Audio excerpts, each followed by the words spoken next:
Ebrahim Raisi చనిపోయిన తర్వాత బాధపడే వ్యక్తులు వాళ్ళ యొక్క బాధ ఎలా ఉందంటే వాళ్ళ కోపం మొత్తం కూడా అమెరికా మీదే ఉంది.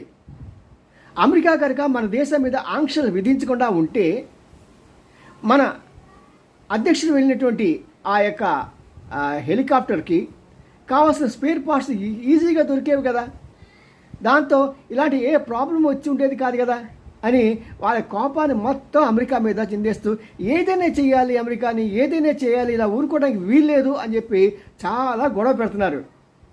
పాపం వాళ్ళకి ఒక సంగతి తెలియాలండి, నింద లేనిదే బొందు పోదు అనేది మన భారతదేశంలో ఒక మంచి సాంప్రదాయం ఉంది.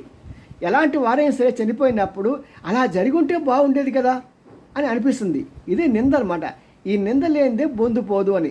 పాపం అమెరికా వాడు నెత్తి నోరు కొట్టుకుంటున్నాడు, అయ్యా దీంట్లో నాకు సమస్య లేదు, నాకు సంబంధం లేదు అని ఎంత చెప్పినా వాళ్ళు వింటలేదు.